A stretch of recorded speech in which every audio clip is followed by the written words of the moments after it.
ମୋ ନାଁ ପ୍ରକାଶ ଚନ୍ଦ୍ର ସାହୁ, ଗୋଟେ ସମାଜସେବୀ।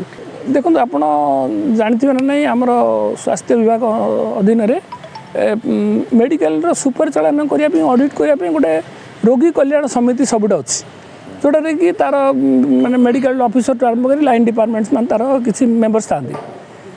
ଆପଣ ଯେଉଁ ଆମେରିକାନ ଗୋଟେ ସଂସ୍ଥା ଦେଇଥିଲା ଅହମ୍ମଦାବାଦର ଗୋଟେ ଆଉଟସୋର୍ସିଂ ମାଧ୍ୟମରେ ଏଇଠି ଯେଉଁ ଅକ୍ସିଜେନ୍ ପ୍ଲାଣ୍ଟ ପାଇଁ ୟୁନିଟ୍ ଯେଉଁ ବସିଥିଲା, ତାର 2-3 ମାସ ପରେ ଯାନ୍ତ୍ରିକ ତ୍ରୁଟି ଦେଖାଇଥିଲା।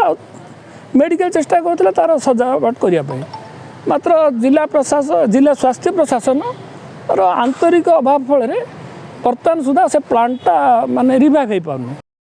ମୋର ନାମ କୁଲୁ ଭୂୟାଁ, ମୁଁ କଂଗ୍ରେସ ଦଳର ଜଣେ ସଦସ୍ୟ। ଆପଣ ଦେଖନ୍ତୁ, 2020-21 ମସିହାରୁ ଅକ୍ସିଜେନ୍ ପ୍ଲାଣ୍ଟ କାର୍ଯ୍ୟକ୍ରମ ହୋଇଥିଲା। ତା'ର କାର୍ଯ୍ୟକ୍ରମ ସରିବା ପରେ 2023 କିଛି ଦିନ ପାଇଁ ସେ କାର୍ଯ୍ୟକ୍ରମ ଚାଲିଥିଲା, ରୋଗୀ ସେବା ଯୋଗାଉଥିଲା। 2023 ମସିହାରେ ସେ ପୁଣି ବନ୍ଦ ହେବାକୁ ଲାଗିଲା। ଆମେ ଶୁଣିବାକୁ ପାଇଲୁ ସେଠି ଲକ୍ଷ ଟଙ୍କା ପାଖାପାଖି ଖର୍ଚ୍ଚ କରି ତାକୁ କାର୍ଯ୍ୟକ୍ରମ କରାଇଥିଲେ। ବର୍ତ୍ତମାନ ଯେଉଁ ଅବସ୍ଥା, ପୂର୍ବ ପରି ଯେଉଁ ଅବସ୍ଥା, ସେ ଅବସ୍ଥାରେ ଆଜି ଅକ୍ସିଜେନ୍ ପ୍ଲାଣ୍ଟ ରହିଛି।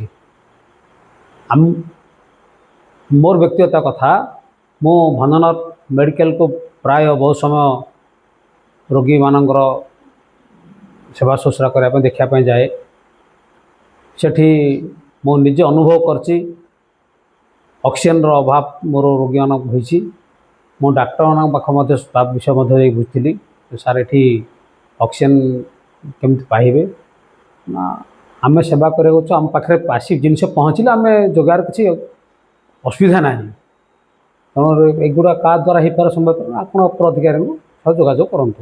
ଦେଖନ୍ତୁ, ଯେଉଁ 2019 କୋଭିଡ୍-19 ସମୟରେ ଭଞ୍ଜନଗର ଉପଖଣ୍ଡ ଚିକିତ୍ସାଳୟ ପରିସରରେ କୋଟି କୋଟି ଟଙ୍କା ବ୍ୟୟରେ ଗୁଜୁରାଟର ଗୋଟେ କମ୍ପାନୀ ଅହମ୍ମଦାବାଦର ଅକ୍ସିଜେନ୍ ପ୍ଲାଣ୍ଟ ତିଆରି ହୋଇଥିଲା।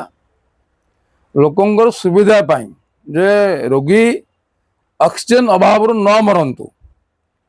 ଦୁର୍ଭାଗ୍ୟର ବିଷୟ, ସେ 2 ବର୍ଷ ବନ୍ଦ ହେଲା ପରେ ପୁଣି 2023 ମସିହାର ଏପ୍ରିଲ ମାସରେ ତାର କିଛି ନବୀକରଣ କରାଇ, ତାର ଯାନ୍ତ୍ରିକ ତ୍ରୁଟି ଥିଲା, 81-82 ହଜାର ଟଙ୍କା ଖର୍ଚ୍ଚ କରିକିରି ତାର ସେ ସମ୍ୟକ୍ ତିଆରି ହେଇଥିଲା। କିନ୍ତୁ ପରେ ପୁଣି ଆଉଥରେ 2023 ଏପ୍ରିଲ ପରେ ମେ କି ଜୁନ୍, ଅନ୍ତତଃ କହିପାରି ଡେଟ୍ଟା କହିପାରୁନି, 23 ମସିହାରୁ 25 ମସିହା ହେଇଗଲା। ଏ ଭିତରେ ଗୋଟେ ସରକାରର ପତନ ହେଇଗଲା, ନୂଆ ସରକାର ପଳେଇ ଆସିଲେ।